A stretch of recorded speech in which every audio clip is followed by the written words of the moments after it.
오늘도 신령과 진정으로 예배하는 모든 성도들에게 주님의 평안과 위로 또 축복이 함께하기를 빕니다. 지난 한 주간에 여러분 산수 문제 잘 풀으셨나요? 우리 김진수 성도님 올려신 산수 문제 5 빼기 3은 뭐라고 그랬나요? 2에 또 그러면 2 더하기 2는 뭐죠? 사랑. 그럼 4 더하기 4는 8자를 붙인다. 네. 이해하고 이해하면 사랑하게 되고 사랑하고 사랑하게 되면 인생이 변화된다 이거죠. 참 산수를 그렇게 풀이한다니까 참 놀라웠습니다. 우리가 어떻게 보느냐, 어떤 시각으로 그걸 받아들이느냐에 따라서 우리는 여러 가지 의미를 생각해 볼 수가 있는 거죠. 여러분, 어찌 한 사람의 인생만이 변화될 수 있겠나요? 우리가 살아가고 있는 모든 것들은 다 변화하고 움직이고 있습니다. 그렇지 않나요? 현대 과학기술로 인해서 그것이 증명되고 있습니다. 아주 작은 그런 미세한 것부터 시작해서 거대한 우주까지 모든 것은 멈춰져 있지 않습니다. 끊임없이 움직이고 있다는 걸 알 수 있죠. 이 건물에도 이 벽들이 우리 눈에는 그냥 가만히 있는 것 같지만 현미경으로 자세히 들여다보면 이 속에 있는 원자나 분자 단위로 들어가 보면 계속해서 움직이고 있다는 거예요. 우리의 인생의 모든 과정들은 멈춰져 있는 게 없습니다. 끊임없이 움직이고 변화되어 가고 있다는 거죠. 물론 하나님은 변하지 않으십니다. 어제나 오늘이나 영원토록 변하지 않으신 분은 하나님이십니다. 그러나 하나님이 이 세상에 구체적으로 우주 모든 만물들, 사람이나 어떤 자연의 질서 속에 하나님이 개입하실 때에는 하나님은 때로는 변화의 모습으로 역사하시는 걸 볼 수가 있습니다. 그래서 어제 일하셨던 하나님이 오늘은 똑같이 일하시지 않으시는 거죠. 새로운 모습으로 하나님이 일하시는 걸 봅니다. 우리는 그것을 역사라고 얘기하죠. 역사는 두 번 반복되지 않는다는 말이 있듯이 역사는 끊임없이 지난 과거로부터 계속해서 앞으로 늘 새로운 것을 찾으며 나아가게 되어 있는 것을 알게 됩니다. 오늘 우리에게도 이러한 믿음을 갖고 어떻게 하면 하나님의 변화의 흐름 속에 믿음으로 응답하고 새로운 역사를 이룰 것인가, 오늘 에스겔을 통해서 주시는 그 말씀이 오늘 우리에게 주시는 말씀이기를 간절히 바랍니다. 에스겔은 어떤 사람입니까? 그는 누구보다도 하나님을 사모하는 사람이었고 제사장의 아들로 태어났다가 바벨론 포로로 끌려가서 절망 가운데 살아가던 사람이었습니다. 어느 날 하나님이 그를 찾아오시는 거죠. 환상 중에 하나님이 보여주시는 것을 보게 됩니다. 오늘 말씀의 37장이 아주 절정에 이르고 있는 말씀이죠. 특별히 3절의 말씀 보면 하나님이 이 모든 골짜기들을 다 뼈들로 가득해져 있는 그 골짜기를 데려가서 다 보게 하더니 정말 놀랍고 절망스럽고, 야, 어떻게 이런 죽음의 골짜기가 있나 하고 의아하고 있는 그 순간에 하나님께서 에스겔에게 묻습니다. 죽음의 그 현실 앞에서 묻고 있는 거죠. 인자야, 이 뼈들이 살아나겠느냐? 도저히 에스겔로서는 상상해보지 못했던 주님의 음성이었습니다.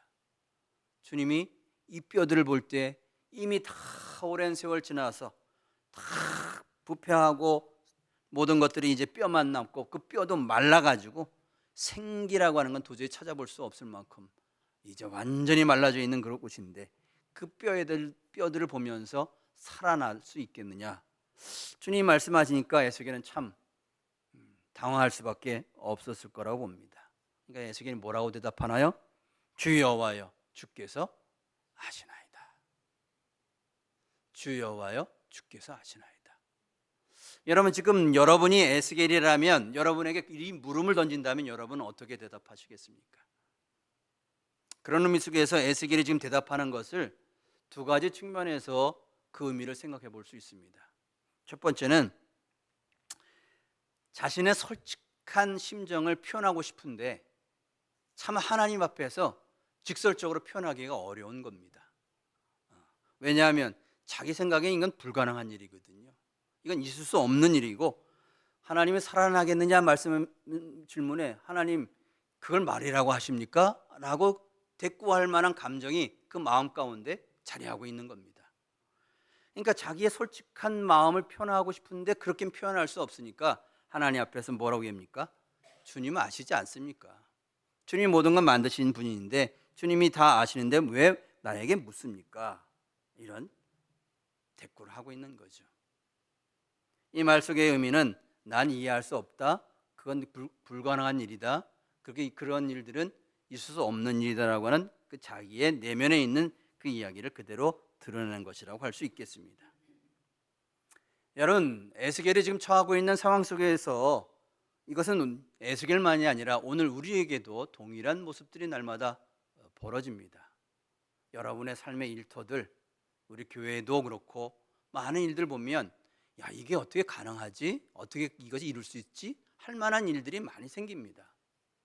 하나님께서 여러분들에게 주시는 말, 눈으로 보는 현실 속엔 도저히 세상을 거나 비즈니스를 다시 일으킬 만한 힘도 없고 도울 사람도 없고 경기도 어렵고 뭐 이런데 야, 비즈니스를 보면서 비즈니스 잘 될 거라고 생각하느냐?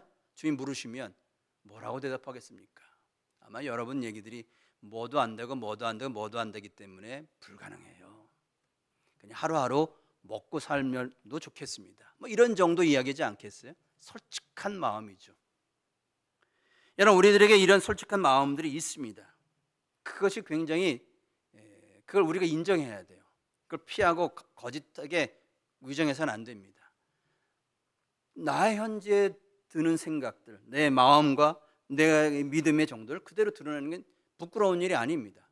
하나님 앞에서 나의 있는 그대의 모습을 주님 앞에 드러내는 것이죠. 왜냐하면 하나님이 또한 드려진 나의 그 모습을 만져주시고 믿음을 주시고 새롭게 해 주실 거라는 소망이 있기 때문에 그렇습니다. 오늘은 종교개혁 기념주일이기도 합니다.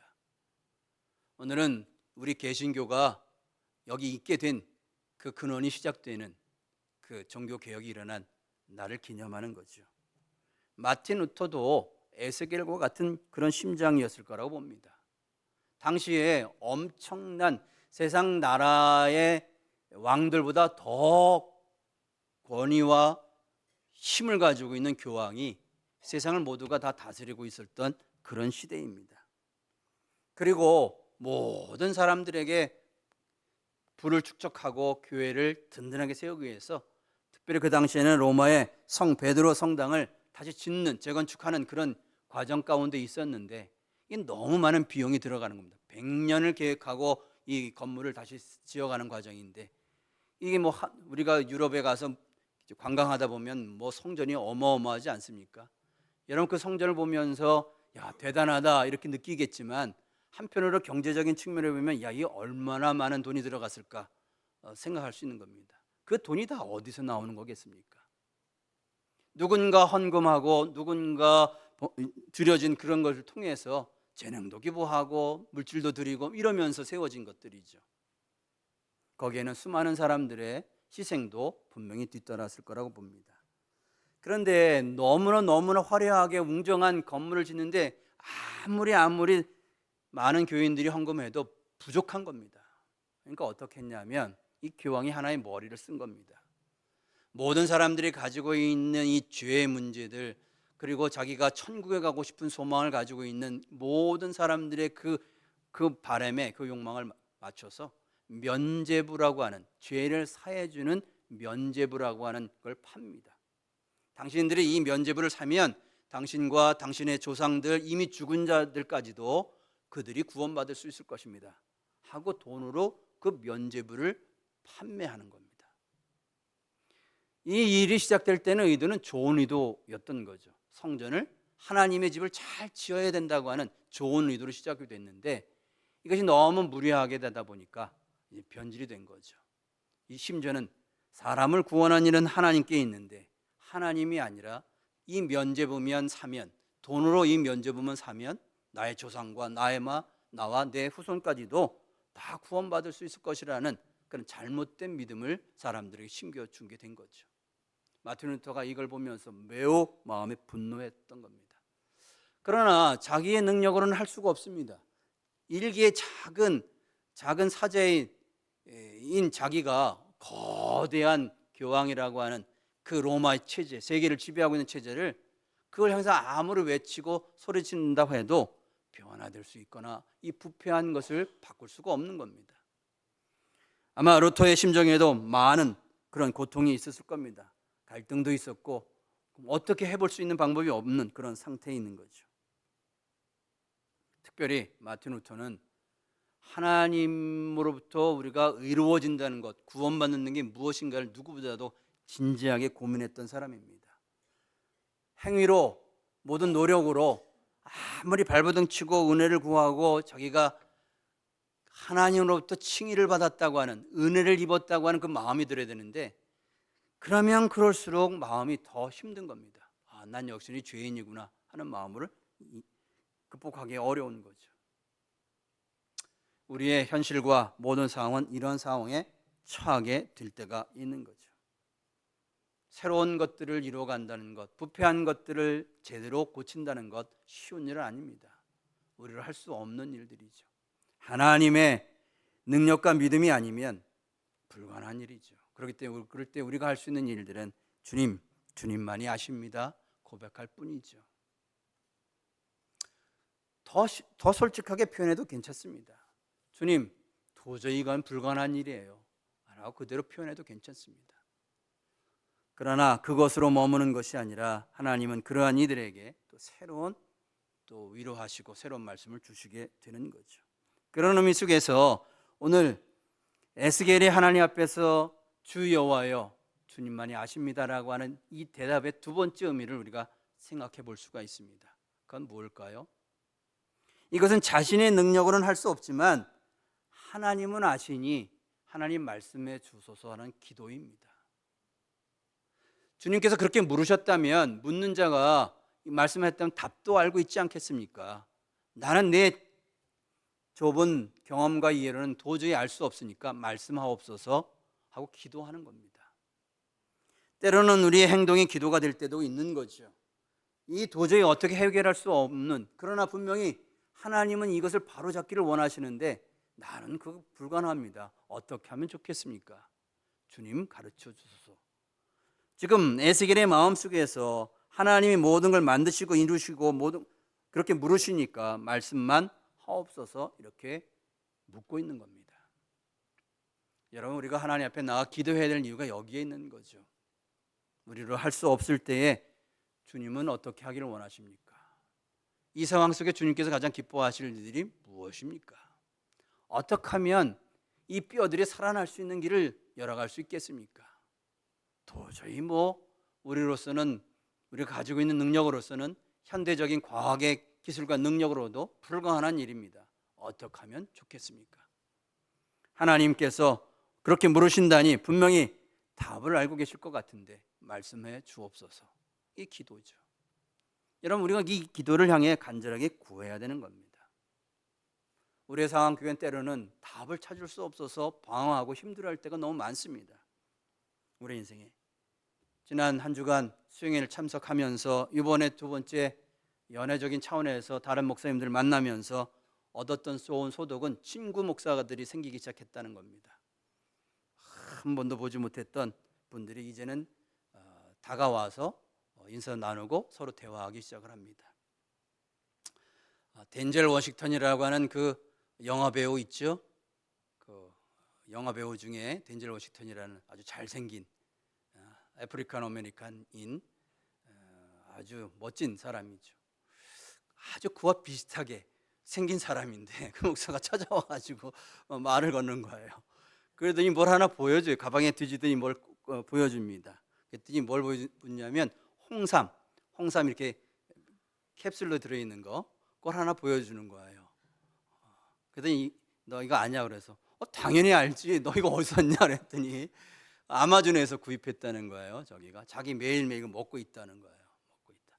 그러니까 그만큼 한국에 대해서 이제 그만큼 알고 있다 이런 얘기겠죠. 그러면서 다가와서 말을 열어놓습니다. 자기가 워싱턴 DC에서 살 때가 있었는데 그때 한국 사람들 많이 만났고 그래서 한국 사람에게 태권도도 배웠대요.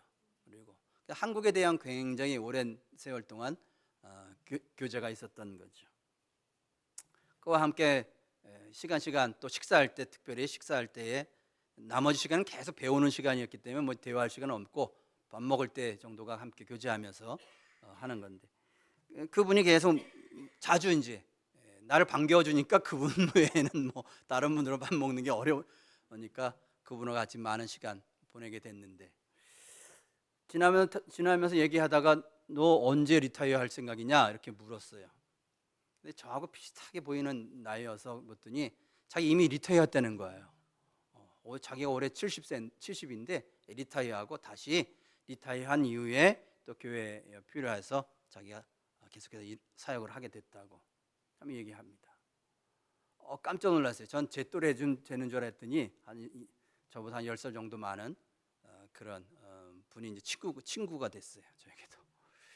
그분과 이제 대화하고 나누다가 이야기하다가 보니까 자기에게 굉장히 아픈, 어렵고 힘든 때, 목회하다가 번아웃 돼 가지고 굉장히 힘들었던 그런 때가 있었다고 그래요. 특별히 미시시피에서 목회를 하고 있을 때인데, 자기 사랑하던 아들이 시니어로서 이제 대학을 앞두고 있는 시니어 아들이 있는데, 이 아들이 여자친구와 함께 어떤 마켓 주차장에서 서로 데이트하고 있는 그런 상황인데, 갑자기 어떤 사람들이 찾아와가지고 총으로 그냥 쐈다는 거예요. 그 자리에서 자기 아들이 죽었다고 합니다. 어제도 우리가 청소 끝나고 총기 사건에 대해서 총으로 이제 강도 만난 이야기들도 많이 나누셨는데, 이 미국 사회에 그런 일들이 아주 자주 일어나는 거죠. 왜 내 아들이 죽어야 되는지 이유를 알 수가 없는 거예요. 왜 그 자리에서 뭔가 총을 쐈다면 이유가 있어야 되는 거 아니에요? 뭐 원한 관계가 있다든지 빚을 졌다든지 뭐가 분노할 만한 상황이 있어야 될 텐데, 아무리 그 주변에 소문을 찾고 해도 그 아들이 벌어진 그때의 일들을 도저히 이해할 수가 없더라는 거예요. 아무런 이유가 없더라는 겁니다. 너무너무 그것이 힘들어가지고 굉장히 목회하는 과정에 굉장히 어려웠다고 합니다. 시간이 지나면서 그 마음 가운데에 하나님이 그런 마음을 주시더라는 거예요. 이렇게 총을 쏘고 있는 이 사람들은 자신이 누구인지 모르기 때문에 이런 일들을 행한다. 자신이 누구이고 하나님 자녀라고 하는, 하나님의 사람이라는 생각을 갖는다면 어떻게 이런 일을 할 수 있을까? 그리고 자기들이 지금 행동하고 하는 일들이 어떤 그런 무자비한 일이고 누군가에게 큰 고통이 된다고는 모른다는 거예요. 그냥 모르니까 그렇게 하는 거죠, 사람들은.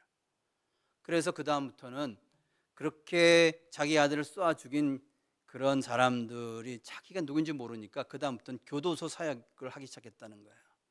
교도소에 찾아가서 수많은 범죄를 범하는 그 교도소에 있는 그 수용한 사람들을 찾아가서 그들이 누구인지, 왜 그런 일을 범했는지 그거에 대해서 설명해주고 복음으로, 말씀으로 알아가는 그런 일들을 자기가 선교하기 시작했다는 거예요. 그 시간이 며칠 지난 후에 우연하게 어떤 쇼핑하러 가는데 어떤 분이 막 찾아오더라는 거예요. 그래서 이름을 묻고 확인하더니 내가 당신이 교도에 찾아왔을 때 그때 당신을 봤다 하면서 얘기하기를, 당신의 아들이 총 맞을 때에 내가 그 옆에 있었다 얘기하더래요, 그 사람이. 그러면서 그 당시에 얘기를 하는데 역시 왜 그들이 와서 총을 쐈는지 자기도 모르겠다 이렇게 얘기를 하더라는 거예요.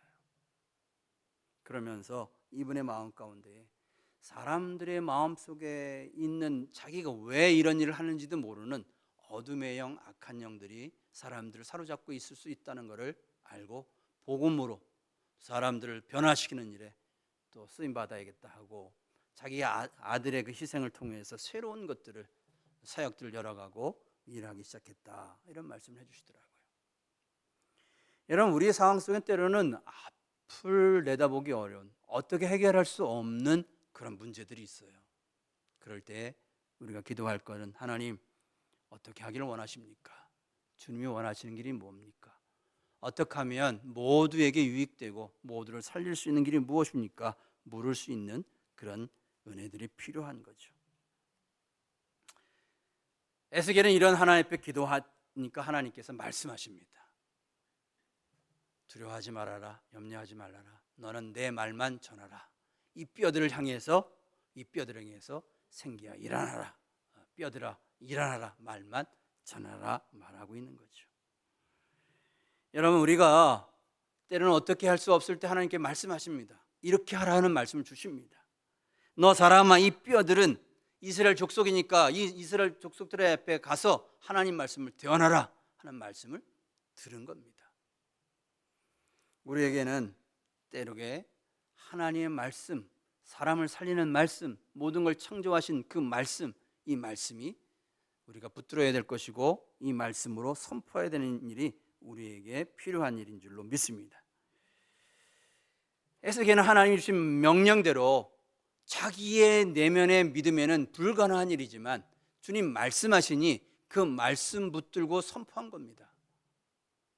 여러분, 그 말씀이 될 거라는 걸 믿어야만 말씀을 선포하는 것이 아니라 내 이성적인 생각에는 도저히 불가능한 일이라고 생각이 되더라도 이건 하나님의 말씀이니까, 성경에 쓰여지는 말씀이고 오늘 내게 음성에 그 말씀이 들려졌으니까 그 말씀을 선포하는 게 중요합니다.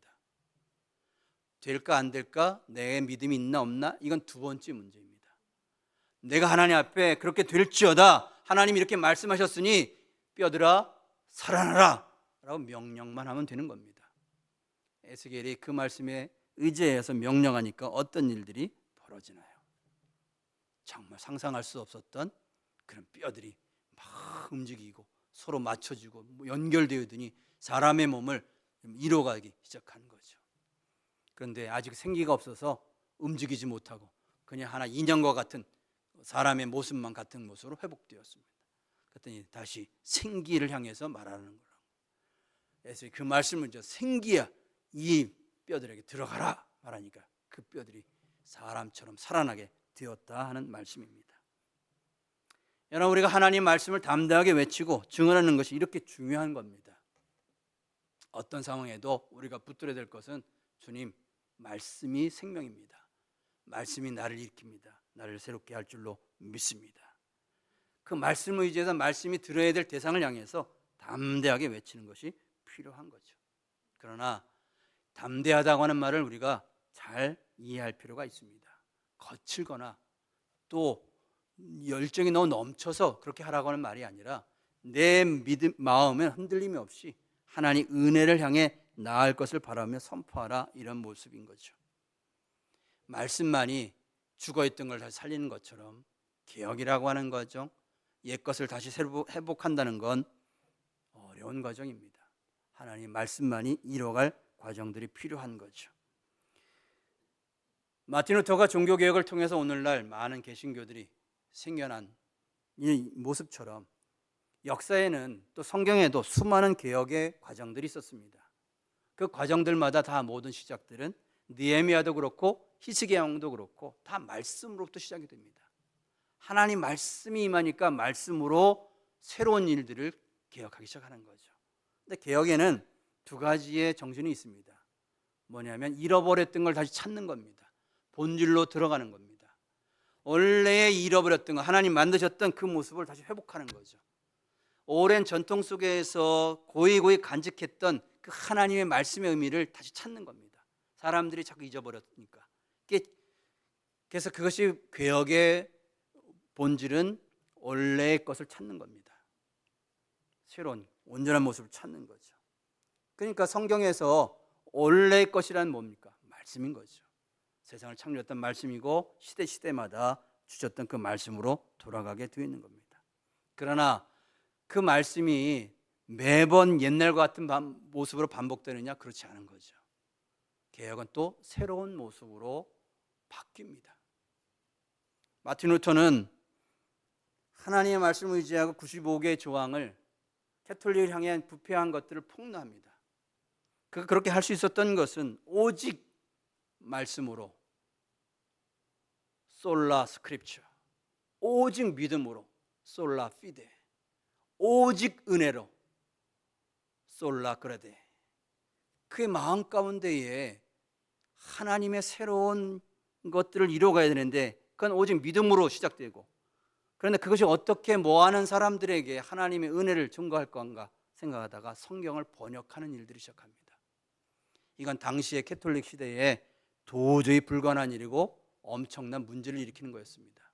왜냐하면 성경은 사제들만 읽을 수 있는 그런 권한을 갖고 있기 때문에 일반 사람들이 시장에서 사용되는 언어로 성경을 읽는다는 건 도저히 생각할 수 없었던 거죠. 그러나 마틴 루터는 모든 사람은 하나님의 말씀을 읽을 자격이 있고 사제를 통해서 말씀이 아니라 하나님과 직접 만날 수 있다. 그러기 위해서는 성경을 모두가 읽을 수 있어야 한다 하고 성경을 번역하기 시작한 겁니다. 이것이 종교개혁을 불을 지핀 거죠. 많은 사람들이 성경을 자기들이 평생 쓰는 언어로 성경을 읽게 되자 성경 속에 있는 하나님 말씀이 살아 역사서 자기들에게 큰 은혜로 다가오게 된 겁니다. 우리의 믿음의 역사 속에서 하나님이 새로운 일들이 이루어가게 되는데 이 시대에 새롭게 할 것들이 무엇인가를 우리는 끊임없이 기도하며 방법을 찾아야 하는 겁니다. 옛날 했던 방법들이 그대로 되는 것이 아니라 오늘은 어떻게 어떤 모습으로 새롭게 하나님의 일들을 이룰 것인가를 끊임없이 우리가 기도하며 찾는 모습들이 필요한 거죠. 오늘 에스겔은 하나님의 말씀에 따라 담대하게 외치니까 놀라운 일들이 일어나서 큰 군대를 이루었다. 절망하고 부패하고 나라가 빼앗기고 포로로 끌려가고 도저히 희망이라는 건 찾아볼 수 없었던 이스라엘 사람들이 마른 뼈라고 하나님 말씀하신 겁니다. 소망 없이 살아가는 사람들, 그 사람들 다 일으킨 것은 하나님 말씀이 그들을 살리신 거죠. 여러분, 마른 뼈들이 살아나는 것 우리의 능력으로 가능한 것이 아니죠. 하나님 말씀의 능력입니다. 그래도 이 한 주간도 우리가 정말 하나님 은혜 가운데 새롭게 이뤄가는 놀라운 은혜의 역사들이 이루었으면 좋겠습니다. 그리고 그 역사를 이뤄갈 때는 담대하게 외치지만 때로는 부드럽게 하나님의 사랑을 증거해야 될 때가 있습니다. 어제 우리 남성들이 가정을 행복하고 아내에게 사랑받는 길들이 있는데 흔히 남자들이 하는 이야기들 중에서 기괴하고 여자는 어떻게 대해야 된다 그러죠? 좀 부드럽게 대해야 한다 이런 얘기하죠. 여성들은 아내를 부드럽게 대하면 돌아오는 게 많대요. 근데 아내를 막 어거지로 막 하면 오히려 분란만 생기게 되죠. 어제 기계를 나누는 것도 마찬가지입니다. 기계를 억지로 하려고 하니까 막 이리 풀고 저리 틀고 막 그러는 거죠. 부드럽게 기계를 부드럽게 하면 내가 원하는 대로 막 움직이는 것처럼 여러분 하나님의 개혁의 역사, 성령의 역사는 부드럽게 진행될수록 물이 스며들듯이 변화되는 겁니다. 이게 하나님이 새롭게 일하시는 방법인 줄로 믿습니다. 이 한 주간도 저 여러분이 함께 마른 뼈들이 살아나겠느냐 주님 말씀하시면 주님 말씀만 하옵소서 그 말씀을 대원하겠나이다. 여러분 그렇게 믿고 선포하는 이 한 주간 되시기를 주의 이름으로 부탁을 드립니다. 기도하십니다. 자비로우신 아버지 하나님 감사합니다. 언제나 우리가 살아가는 현실 속에서는 답답하고 희망을 찾아볼 수 없고 내일이 불안하고 두려울 수밖에 없습니다. 그러나 주님께서는 오늘도 모든 우주 만물들을 창조하시고 다스리시고 운행하고 계심을 우리가 믿습니다. 이 믿음 가지고 하나님 말씀 듣게 하시고 주께서 우리에게 명령하시면 그 말씀에 의지하여 순종하여 선포할 수 있는 저희들 되도록 축복하여 주시옵소서. 세우신 교회가 새롭게 변화되어지고 한 사람 한 사람이 말씀으로 살아 역사하여서 세상이 감당할 수 없는 놀라운 하나님의 사람들 될 수 있도록 축복하여 주시옵소서. 감사하며 예수님의 이름으로 기도드리옵나이다. 아멘.